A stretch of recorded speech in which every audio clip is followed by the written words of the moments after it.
Well, now we've traveled just a little bit to the east of that grassland, the California grassland or prairie, and we're now in this thicket of oaks, and you can see that it makes up a good percentage. As a matter of fact, way over 10%, because the official definition of this is oak woodland. And how you get that definition is 10% of the canopy cover in that area has to be at least 10% or more of oak, and this is definitely it. For those of you who don't know, we have a variety of different oaks here in California. We have obviously the valley oak, which is the very large one, and probably the most abundant oak here in California. The other one are blue oaks, which tend to be in the foothills, and then the interior live oaks that are also in the foothills and sometimes out in the valley as well. So there, in some years, really heavy rain years, for instance, we'll get just literally tons of acorns raining on top of us. As a matter of fact, it's not unusual in the heavy years to have all this area you can see around me here covered with acorns. And then in light years, there only may be 2 or 3.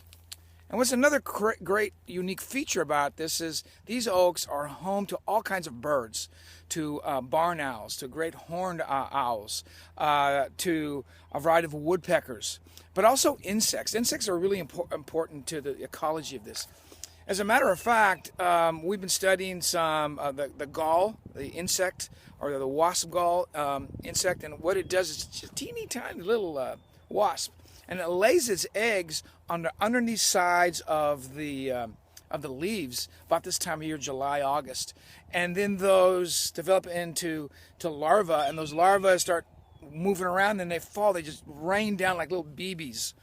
But the other thing that happens is once those oak galls are developed, they'll move out, and what they'll do is, because of the unique chemistry of the gall wasp and the oak, it'll create a gall like a little round ball, but not all in all trees. Some of them will be like a red, like dunce cap shaped. Some will be like a yellow star shape. Very unique chemistry between the insect and the tree, and is really unique to sometimes just a variety. Like for instance, a valley oak will only get certain kinds of galls from these certain kind of wasps.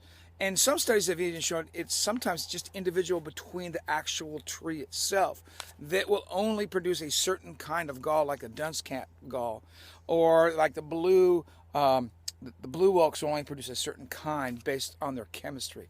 So that's really unique. So this tree is home to anywhere from 1,000 to 10,000 insects or even more in a year. The other thing that's unique about the oak trees is their roots are extremely deep, and it creates, along with the grasses that are here, excellent erosion control and stability to the soil, so that in really heavy years it keeps the soil in place, primarily of that.